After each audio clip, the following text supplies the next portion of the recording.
अभी आपको अहम खबर देंगे। सेनेटर आजम स्वाति पर जेर हिरासत शदीद जहनी और जिस्मानी तशद्दुद। पीटीआई सेनेटर्स ने मामला चीफ जस्टिस के सामने उठा दिया। पीटीआई अरकान सेनेट का मुश्तरका खत चीफ जस्टिस को इरसाल। 13 अक्टूबर की रात FIA ने आजम स्वाति के घर पर धावा बोला। खत में ये मतन लिखा गया है, पेशी से कबल कई घंटों तक सेनेटर को हिरासत में रखकर तशद्दुद किया गया। आजम स्वाति ने अदालत को खुद पर तशद्दुद से आगाह किया। चीफ जस्टिस को जो खत लिखा गया है उसके मतन के हवाले से आपको बता रहे हैं। सेनेटर आजम स्वाति पर जेर हिरासत शदीद जहनी और जिस्मानी तशद्दुद का मामला है। पीटीआई सेनेटर्स ने मामला चीफ जस्टिस के सामने उठा दिया। पीटीआई अरकान सेनेट का मुश्तरका खत चीफ जस्टिस को इरसाल। अफजल जावेद हमारे साथ मौजूद हैं। खत में मजीद क्या लिखा गया है उनसे जान लेते हैं। जी अफजल जावेद।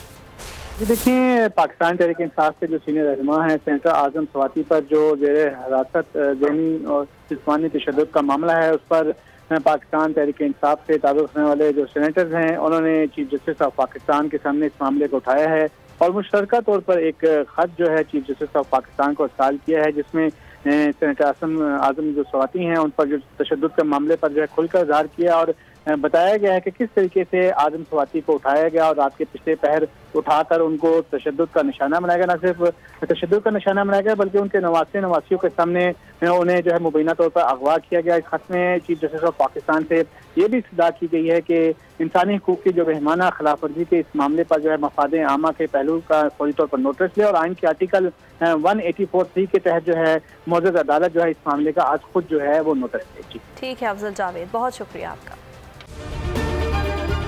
अगर आपको ये वीडियो पसंद आई तो हमारे चैनल को सब्सक्राइब करें और बेल आइकन पर क्लिक करें। सबसे बड़ी कवरेज, सबसे बड़े पैनलिस्ट, हमने तो बड़ी PMLN के वार सहे, वो भी बिला वजह। सबसे ज्यादा रिपोर्टर्स। इलेक्शन कमीशन की जानिब से कोई इंतजाम इतने अच्छे तरीके से नहीं किए गए। बोल की रिवायत, सबसे पहला नतीजा। अहम खबर है बहावलनगर भी कप्तान का PTI कामयाब, मुकम्मल गैर हतमी गैर सरकारी नतीजा सिर्फ बोल न्यूज पर। लम्हा बा लम्हा इलेक्शन की खबर सिर्फ बोल पर। सब्सक्राइब करें और बेल दबाएं ताकि कोई खबर रह न जाए।